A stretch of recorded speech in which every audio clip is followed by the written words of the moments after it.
Hi all, ఎలా ఉన్నారండి అందరూ?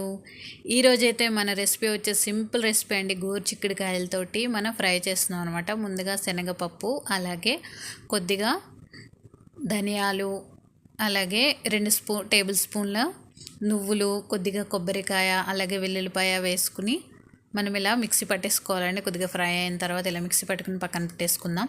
ఈలోపు మనం పాన్ పెట్టుకుని అందులో కుక్కర్ పెట్టుకోవాలి. కుక్కర్లో కొద్దిగా ఆయిల్ వేసుకుని అందులో శనగపప్పు, మినప్పప్పు, ఆవాలు వేసుకుని కొద్దిగా చిటపట్లాడిన తర్వాత కొద్దిగా జీలకర్ర, అలాగే ఒక ఉల్లిపాయ కూడా కోసుకుని బాగా ఫ్రై చేసుకున్న తర్వాత ముందుగా మనం కోసి పెట్టుకున్న గోరుచిక్కుడుకాయలు కూడా వేసేసుకోవాలండి. గోరుచిక్కుడుకాయలు చాలా హెల్దీ కదండి, చాలా ఫైబర్ కంటెంట్ ఎక్కువగా ఉంటుందన్నమాట.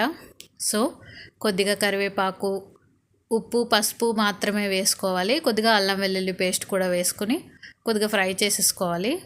ఒక చిన్న గ్లాస్ వాటర్ వేసుకుంటే సరిపోతుందండి. జస్ట్ ఒక విజిల్ వస్తే మనకి సరిపోతుందన్నమాట. కుక్కర్ పెట్టేసుకోవాలి. విజిల్ వచ్చిన తర్వాత తీసుకుని మనం ఇందులోనే ఇందాక మిక్సీ పట్టుకున్నాం కదండి ఆ పొడి, అలాగే ఒక స్పూను కారం, మీకు సరిపడినంత కారం కూడా వేసుకుని బాగా ఫ్రై చేసేసుకోవాలి. దగ్గరికి అయిపోవాలన్నమాట.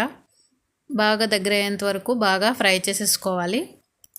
సో మీరు కూడా ఒకసారి ఈ రెసిపీని ట్రై చేయండి, చాలా టేస్టీగా ఉంటుంది. గోరుచిక్కుడుకాయ చాలామంది తినరు కదా, అలాంటి వాళ్ళకి పెట్టినా కూడా తినేస్తారనమాట.